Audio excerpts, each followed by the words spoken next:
Hello and welcome to another Monday lore video.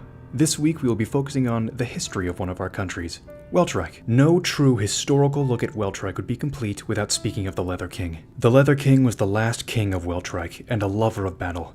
He carried a rusted axe into combat, and instead of just trying to kill or incapacitate his enemies, he would make slashes at their limbs or neck, attempting to decapitate or amputate them. In the time of the Leather King, Weltreich was actually three different countries: Königreich, Königtum, and Weltreich. The Leather King led an army and conquered the other countries through barbaric and horrible methods.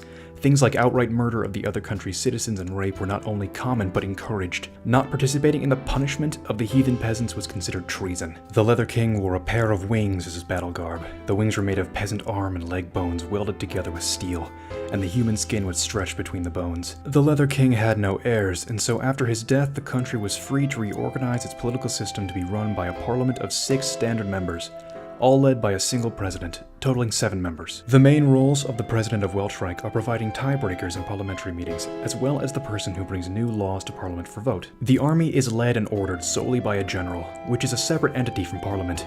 After the reign of the Leather King, it was believed that if politicians could control an army, the massacres would continue. Weltreich is bordered by the land of Saint-Hanuel, but until recently, the countries were separated by the Great Gates. The Great Gates are an iron banner that prevented any contact between Weltreich or any of the previous countries that occupied the land and Saint-Hanuel. It is only within the last 100 years that the countries have had any contact.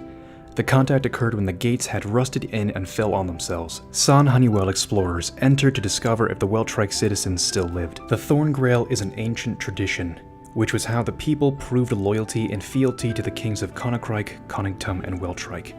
The cup is covered in silver, sharp barbs which stab the drinker's hands, face, and mouth. The Thorn Grail was once filled with a small amount of the Leather King's blood. At the time, people believed it forced the drinker under a compulsion spell by the king, that you were unnaturally forced to obey him. An imitation grail is now used to swear in members of parliament, who must drink an alcoholic drink fortified from fermenting psychedelic mushrooms and funguses and ethylene glycol. The new member is then interrogated by the rest of parliament as a final interview before solidifying their membership, which lasts for life once confirmed. Stark Hayagawa is a conglomerate of Weltreich and Saint-Hanuel powers, controlled by the 2 ruling families of Abendroth from Weltreich and Theon from Saint-Hanuel, a research and development organization that designs and creates innovative technology for warfare.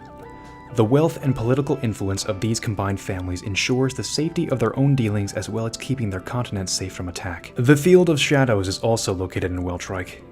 After the last battle between Weltreich and Fiorente, the Fiorente losses were so great that a mass grave was dug and buried over 100,000 soldiers. At night, the shadowy outlines of a great number of humans can be found just above the disturbed ground of the grave. Nature has never attempted to reclaim the ground, and nothing will grow in the soil, and no animal will go near the large area. They do not acknowledge their own existence anyway. The shadows stand blankly and passively, never moving. These specters do not seem to understand that they are dead. The ghosts are hostile. Any contact with the shadows result in heavily damaging a person, or even outright killing them on contact.